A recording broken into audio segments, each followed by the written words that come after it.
Hello out there and welcome to English Teacher Plays. We are playing Kerbal Space Program. Now, this is a game that's been out for a long time. It recently came out of early access. However, I had a conversation with one of my real students today who was saying he was having a hard time getting any height on his rockets. So I decided I'd do a little tutorial, try something new. So I'm going to go ahead and show you my science. This is the science that I have researched. The first two, which cost 5 each, this one costs 18, this one costs 15, and this one costs 20. Now you can get this just by launching a, making like a not that great rocket, putting a scientist in it, and launching some goo and the Science Junior thing, the materials bay into, out into Kerbal. And you can even just put the materials bay on the launch pad and look at it. And then you'll get some science. You'll get enough science to get these three things. Which is all you need for science to get into orbit. I have built an orbiting rocket that will get into orbit. I mean, it's not perfect. Obviously, eventually you get better at it. The other thing that you need to upgrade is the pad. So I've done one upgrade on it, which makes it so you can have more than a 30-ton rocket, which is important because, you need to have a little bit more weight. So that costs 75,000, and if you do any of these jobs here, you should be able to get there. My recommendation is to stay away from the focused observational surveys. You can just tell them you don't want to do those. They'll keep giving them to you, but eventually they'll stop, and you'll get ones that you can do. Stuff that, takes place on Kerbal, test this at the launch site or launch with this, that kind of stuff. You do that, you get some money. I've got 153,000 things, so it's plenty to launch my rocket. So what we're gonna do is I'm gonna go in here. I've already built it. We'll disassemble it. I'll show you what you need, and then we're gonna go ahead and launch this bad boy. Okay, we're gonna have a look in here, and then we're gonna launch this bad boy. So this is the thing. This is my masterpiece here. It's very, very simple. What we've got up here is we've got standard command pod. Yep. With a parachute, so you can get your Kerbals back. Woo! Okay. So that's the Mark 16 parachute, which is in utility right there. Mark 16 parachute goes on top of the thing. In fact, we can pull that off. Now you'll notice under here we've got a heat shield because you're going to be in orbit, and if you want to get your guys back, you'll need to use your heat shield to get through the atmosphere. Otherwise, this may explode. So it's always good to put a heat shield on there. It uses up one of your 30 parts that you're allowed, but that's fine. The very, very next thing that we put on there is our decoupler. Okay, there's our decoupler. Okay, followed by a fuel tank. Nice. Right after that, we put this engine on here. Now this is the Reliant liquid fuel engine. Okay, your fuel tanks are located here. You want to use your FLT200 fuel tank, and then you want to use the Reliant. It weighs less and has almost as much thrust in vacuum, almost as much. It has a little bit more thrust on the ground, but yeah, it weighs a quarter ton less, which is important. So we're going to throw that back on there. Next step is another decoupler, same decoupler as before, and then we put one of these back thumper solid fuel boosters on the bottom. That's our suborbital stage there. We're not going to fire all 5 of these rockets at once. We're just going to use 4 of them. Very next thing we need is radial decoupler. Okay, and we're going to do 4 of them. We're going to use the X key to change how many there are, and you can see it down here. We're going to do it symmetrical, and we're going to put 4 of them around the rocket. I've already done it. Okay, and then what we're going to do is we're going to take our what were they called? Back thumper solid fuel boosters, and we're going to put 4 of them on the outside of those radial decouplers. Okay. Now, to make sure that our thing is stable, we're going to go to aerodynamics, and we're going to choose some fins, basic fins. They look like this, and we're going to put 1 on the outside of these.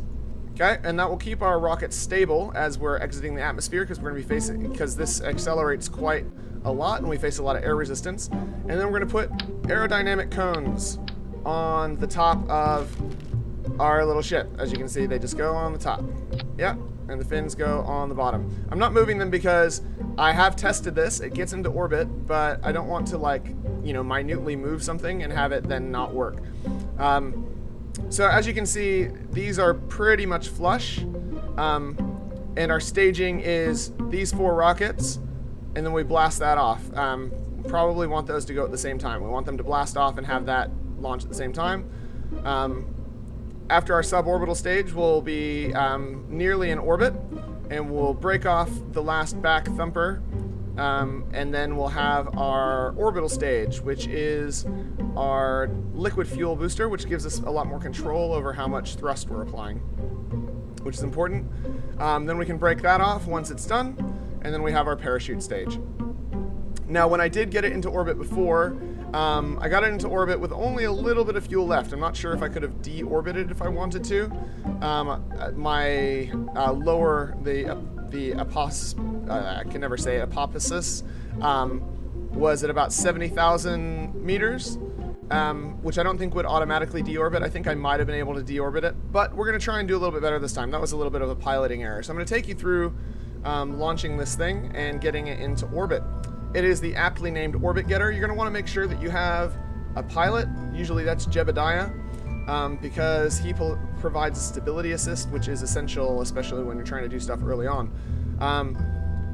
When you don't care so much about getting into orbit or hitting the atmosphere, just flying in stuff and using getting your science, use your scientist. Okay? He's better. Getting science is important. So we're going to go ahead and launch this sucker, and we're going to get her into orbit, and it's going to be beautiful. Doesn't take too long. Here it is. So we're going to go ahead and press the T button. T as in Tommy. And that turns this on, the SAS. So stability assist. That is Jebediah there, providing us with our stability assist. Cheers, Jebediah. And we're going to go ahead and launch. We're going to press the space bar, and we're off. Now for this first part, we're going to let Jebediah do a lot of the controlling, because as long as you started with the SAS on, he should keep it where you set it. Okay, if you start trying to fiddle with it, you could mess with the stability and stuff. Obviously, if there is a random factor in this game, so if you start veering off course, you'll want to adjust for that. But we're doing pretty well. We're off to a really successful launch so far.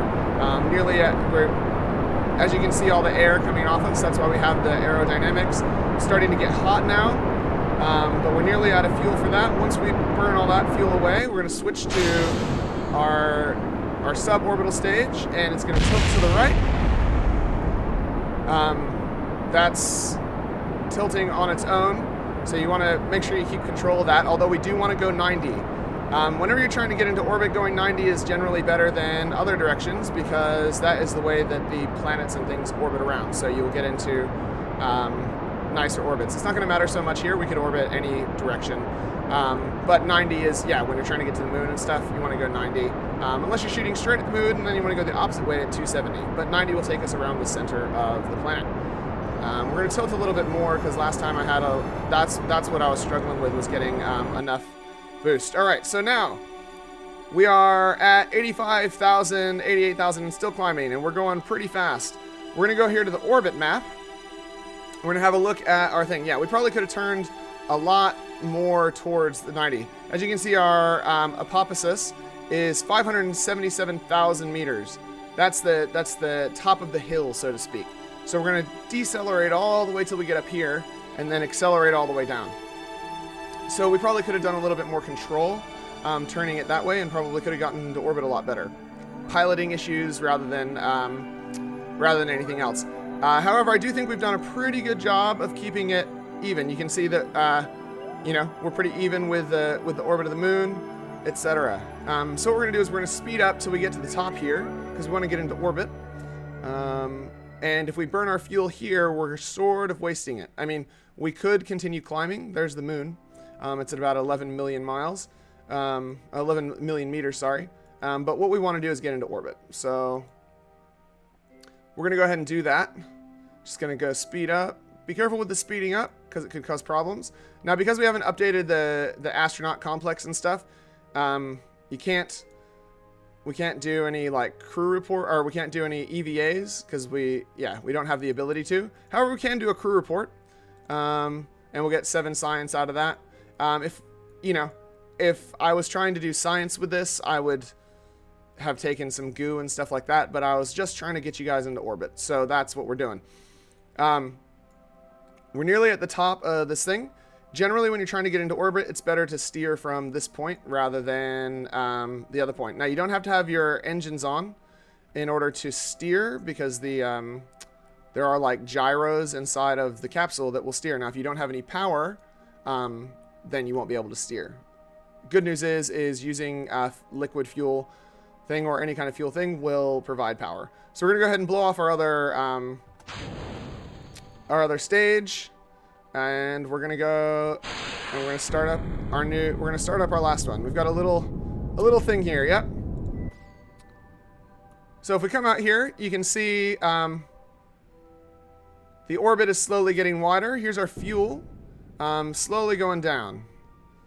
So when you're trying to get into orbit, you want to burn prograde. I believe it's prograde. It's this symbol here.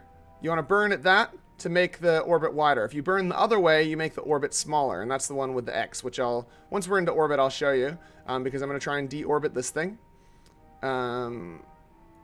If I have enough fuel. Like I said, I probably should have, in our suborbital stage, I probably should have turned it a bit better. But, that's Kerbal Space Program. Sometimes you make piloting mistakes as well as engineering mistakes. Ideally, this will help you so you don't have to make any engineering mistakes. You can just build what I just built, and as you can see, it's quite capable of launching you well out of the atmosphere. As you can see, the orbit's nearly around Kerbin. And oh, is it gonna make it? We're nearly out of fuel as well. There we go. So proper orbit, and let's save our fuel there. So 70,000 is not out of the atmosphere, but let's have a look. I had get out of Kerbin, escape the atmosphere, orbit. Oh, what do I need to do to orbit? Let's see. Fly a vessel up and accelerate parallel with this until you stable orbit to achieve this goal. Okay, so they don't consider this a stable orbit. All right, well, like I said, I think we can do it. I don't want to lose my pilot, so I'm going to go ahead and show you guys deorbiting. I didn't quite get the proper stable orbit. We could get a stable orbit, but then we wouldn't be able to deorbit, if that makes sense. All we would need to do is use up the remainder of our fuel and burn a little bit more. Yeah, not going to do that. Don't need to do that. I'm just going to... So you would just stay pointed at that symbol there, see? Prograde. You would burn it that, it would open it up wider, and it becomes stable. At 70,000, we're not stable because we're still entering atmosphere, so potentially it would deorbit. That is retrograde, and that will make the orbit smaller.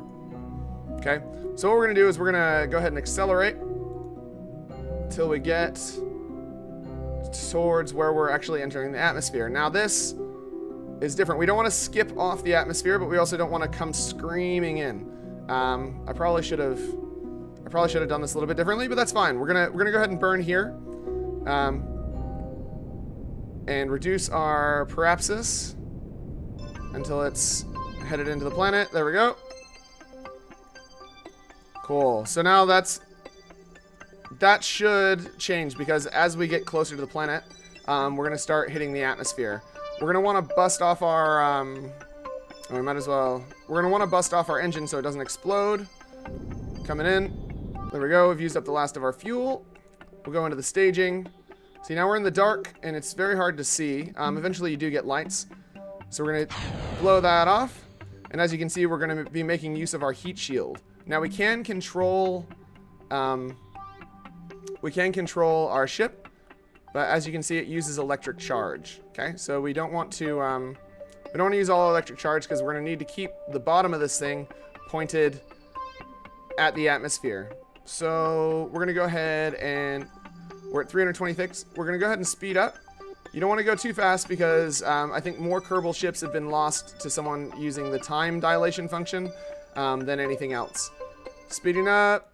Yeah, so it automatically slows you down once you're hitting a dangerous spot. So we're at 67,000 meters. We're still flying really fast, 2,500 meters per second.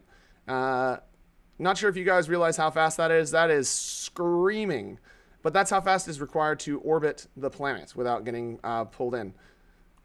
Okay, we can already see that kind of turning up the heat. Yeah. Ablator. Yeah, so we've got the ablator. There we go. We've got the heat coming around. So you want to keep the dot pointed retrograde, which will keep you pointed away from the atmosphere. That way all the heat hits the heat shield and not your poor Kerbal inside. So as you can see, our ablator's taking some damage. We're going to let the atmosphere slow us down. And if it doesn't, we're going to explode, which is fine. That happens too. We may have come in a little bit shallow. Right, so something's just exploded. Not sure what. This red here means that we should not try and launch the parachute. Do not launch the parachute. It will not work. 32,000 feet. Yeah, we may have come in a little bit shallow, but that's okay. Come on, slow down. 29,000 feet. The only problem is sometimes you get into the mountains. That thing is red hot. Look at that. So that's what our atmosphere does to things that are moving really fast. That's why we don't get hit by meteors and stuff, because our atmosphere is there, keeping our oxygen in and keeping giant rocks that can kill you out because they burn up. We had to develop special stuff to have this happen, you know, to make it so that we could do this. So we are slowing down quite significantly. There we go. Now we're getting some good braking. Obviously, if you have engines and stuff left, you can brake yourself. You know, you can turn your engines on and things. We did not. As I said, this is a bare bones get into orbit kind of dealio. Yeah. So now, ideally, the atmosphere will slow us down. Our parachute is still intact, which is important. Yeah, there we go. Now we're hitting like a reasonable speed. We're still going 700 meters per second. I can't see the ground, so I don't actually know how close to it we are. We need to get to a speed before we die. Because if we've landed over the mountains, we're not going to have as much room to slow down. We need to get to about, I think it's 200 meters per second before we can launch the parachute. But like I said, you want to keep this pointed in the same direction as retrograde. We're at about 5,000. I'm hoping for not mountains. It's a shame we're landing on the dark side. Otherwise, we'd be able to see better, but that's fine. That's fine. Now, I think we're safe to launch the parachute, which I think I might go ahead and do. So our parachute's out. It hasn't caught yet because we're still traveling a bit too fast. There we go. It's opening up at about 500 meters. Yep. This might be water, actually. We might be coming down in the water. But we successfully went to about 600,000 meters out and successfully deorbited without losing any crew. And yeah, we've achieved our goal of escaping the atmosphere, which is good. Didn't quite do any of this stuff, but that's fine. That wasn't the point. The point was to show you guys how to get out. Now, this is an interesting sort of looking area. Is a weird texture. Is this a desert or something? Have we come down in the desert? Weird. Yeah, that's super weird looking. So now we're on the ground. We can have them get out if we want. And it's always good to, whenever you land in random places on Kerbal, it's always a good idea to do like an EVA, especially at the beginning. See, we get a free 6 science there. Keep it, man. It's all good. So we're gonna board, and then we're gonna recover the vessel. Can't recover the vessel unless he's back on board. So we're gonna recover the vessel, and there we go. So we got into orbit. We deorbited. We gained some science. Look at that. Crew report while high in space over Kerbal. EVA report. And recover of a vessel after suborbital flight. Although we did actually go more. We went. Oh, it didn't count as orbital because we didn't get into a stable orbit. But even that, we still got 8 signs for that. So that's, I mean. And look at that. We got some funds. Nice. 251,000. And he didn't get any XP because I guess he sucks at flying or something. So yeah. So now we would use that science that we had just gotten to unlock the next thing.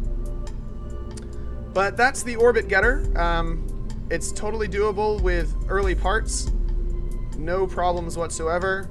And like I said, I'm pretty sure that we could actually get it into a proper orbit and still have a bit of fuel left. As you can see, it's very symmetrical, 4 rockets. If you try and go 6, it ends up being very unstable for some reason. It doesn't like 6. 4 is good though. Yep, so, right. That's Kerbal Space Program. I might do some more tutorials on Kerbal Space Program. I really enjoy the game a lot. It's a game that I have figured out, and it is rocket science, but it is not, you can do it. So if you have any other questions about Kerbal Space Program, things that you want to see me try, things that you want to see me do with my Kerbals, yeah, let me know in the comments. And thanks for watching. Class dismissed.